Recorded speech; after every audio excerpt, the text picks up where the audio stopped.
It's strange how life has a way of bringing back the people you thought you'd left behind. Anna, my ex-wife, was one of those people. We had been married for 7 years and divorced for 2, and in that time, I had tried to erase every trace of her from my mind. The sound of her laugh, the subtle way she could make me feel insignificant. I thought I had finally moved on.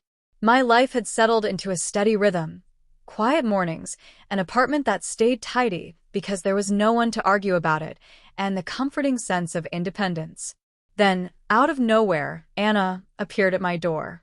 She hadn't changed much, perhaps a little older, a little wearier, but she was still wearing that same perfume that had always unnerved me. For a moment, neither of us spoke. It was as if time had folded in on itself, pulling me back to the version of myself that had once lived to seek her approval. She smiled, that familiar, self-assured smile that had always suggested she had already decided how things would go, and said, "You look good." I wanted to respond with something neutral, polite, safe, but nothing came out. All I could manage was, "It's been a while." She laughed softly and tucked her hair behind her ear. "Can I come in?" Against my instincts, I nodded. Maybe it was curiosity, nostalgia, or a quiet desire to see if I was truly unaffected by her. We settled on the couch, the same one she had insisted we buy when we first moved in together. I had thought about replacing it countless times, but never did. Part of me wasn't ready to erase all traces of our past. She glanced around the apartment, taking in the subtle changes. New pictures, plants on the windowsill, empty wine glasses on the table. Then she crossed her legs and said, "You've been doing okay." It wasn't a question. It was an evaluation. "Yes," I replied. "Better than okay." That seemed to catch her off guard. For a moment, her confident demeanor slipped. "I'm glad," she said quietly, though it didn't sound genuine. She fell silent, staring at the floor, before finally exhaling. "I made a mistake, you know." Hearing the admission should have felt satisfying, a moment of vindication, but instead, I only felt a hollow ache.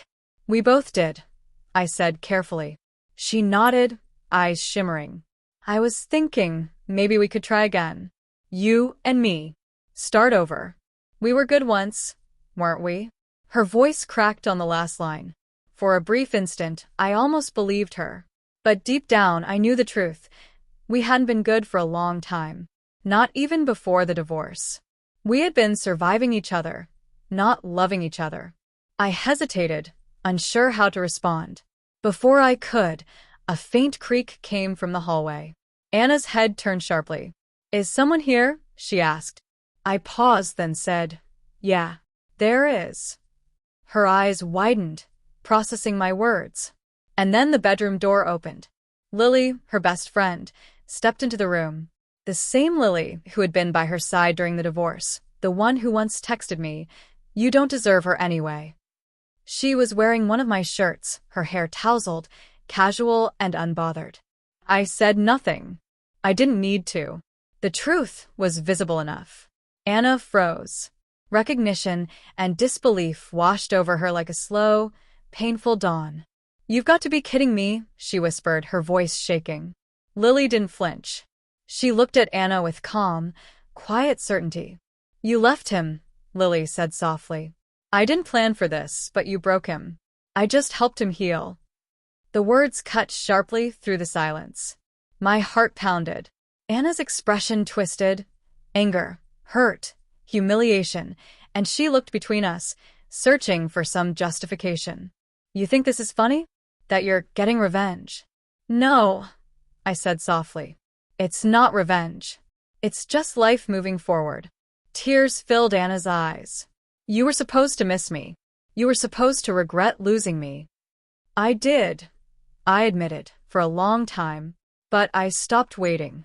For the first time, Anna had nothing to say.